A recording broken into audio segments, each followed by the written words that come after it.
We're talking with Ron Swisher, our usual host, pastor of Community United Methodist Church in Fairfield.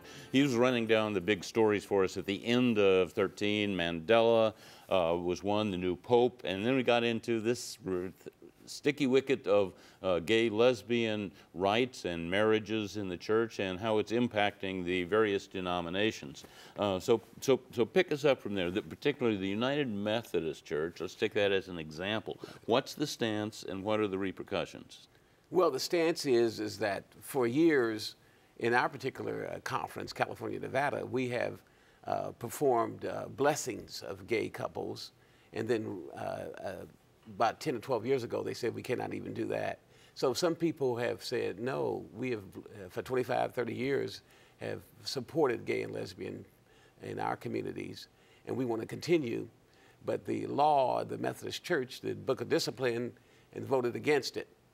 And so any clergy who does do a gay union or a marriage, because it's marriages now, have been, their orders taken from them, as recently happened with Reverend Schaefer. If you're clergy, they remove that from you, so you're no longer ordained as clergy. That's right. You're taking your orders. You have to surrender your orders, and they're taken from you, and all the rights of doing marriages. Or he, by the way, did the wedding for his son.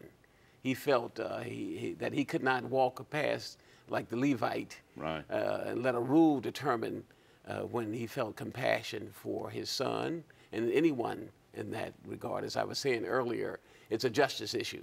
But clergy who do it has... And then he's defrocked is a technical term. That's right. And though somebody in California invites him to come out, that can't happen. Well, as you look into 214, then, let's just take the major Protestant denominations. What's going to happen as this gets pressed more and more? It's legal in the eyes of the state. Right. What's it going to do to, say, the Methodist Church? Right, just in the state, but the Supreme Court is behind it. So what do you do? Do you continue to go against that and the rights of people? And I think our church might be greatly in trouble, as some people have said, because we're not going to seem like bend that way. I think we've even gotten more against it in the last 4 years. We've gone to maybe 70-30 against any kind of gay marriage or ordination of gays and lesbians. In the Presbyterian Church, what is happening is there are churches that just leave their denomination. They just say, we're going to take our congregation, we're going to take our property, we're going to take our missions, and we're just going to go over and form another denomination. Now, you can try to stop that. Do you see that more of that trend? There's more of that trend.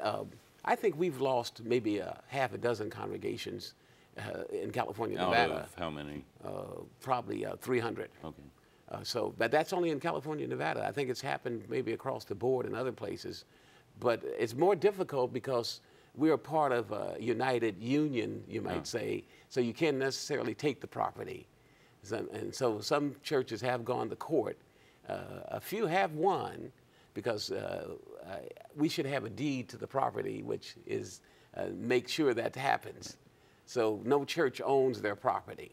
So we deal with the theology of a justice issue, but the practical matter of you could be endangered if you're a clergy person or a congregation who's supporting that. That's right. Okay, so that's another big issue, 213. What else? I would say also gun control. Gun control, we still have, 30,000 people die of gun control in our country. Canada across the border might have 35, 50 people because of guns. You know, the idea that, people kill people or what it is. Well, guns has a tremendous effect on. And I think they had a major bill come up in Congress and Senate, all of it. They just ducked it, even though I think people really wanted some stricter gun control. It's a major issue that people are looking away from. I don't think the idea of taking people's guns away is not the issue. Some registration and some idea of having AK weapons. The person who just invented the AK just died. Yeah, Kalashnikov. Right, from Russia. And 100 million of those guns are out. I think it said in his eulogy. And he says, I'm not responsible for it.